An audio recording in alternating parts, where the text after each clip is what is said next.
Recently अशा काही news आल्या की जे तुम्ही मगाशी सांगितलं की त्यांचे इन्स्पेक्टर्स येतात तुमच्या फॅक्टरीमध्ये इन्स्पेक्शन करतात, पण मग हा हलाल इन्स्पेक्टर काय करतो तिथं जाऊन? आणि ह्यात आता जर बघितलं हलाल इन्स्पेक्टर तर ही नवीन कॉन्सेप्ट आहे, ही बरोबर. 2 वर्षापूर्वी नव्हती. नव्हती. आता त्यांनी अशी मागणी करायला सुरुवात केली आहे की हलाल सर्टिफिकेशनसाठी पूर्वी त्यांनी सांगितलेलं होतं की बाबा ह्या 4 कंडिशन्स तुम्ही पालन करायला हव्यात. हा.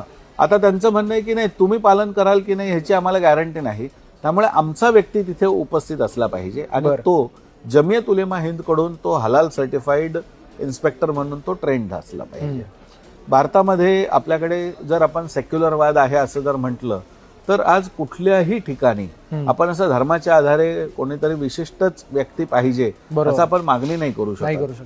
परंतु ह्या सेक्युलर व्यवस्थेमध्ये सुद्धा त्यांनी अशा पद्धतीने व्यवस्था निर्माण केली आहे की आमचाच व्यक्ती हा ट्रेंड त्या ठिकाणी असला पाहिजे, तरच आम्ही त्याला हलालची मान्यता देऊ.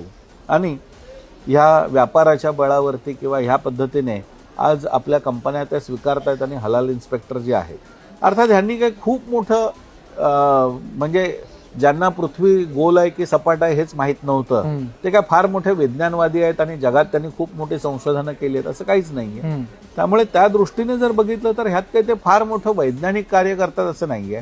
भांडी स्वच्छ आहेत की नाहीत, नीट घासली जातात की नाहीत, धुतली जातात की नाहीत, त्याच्यामध्ये जे वापरले जाणारे पदार्थ आहेत ते कुठून येतात, ह्या सगळ्या गोष्टींचा फक्त ते ट्रेस घेतात, बाकी त्याच्यामध्ये काही हे नसतं.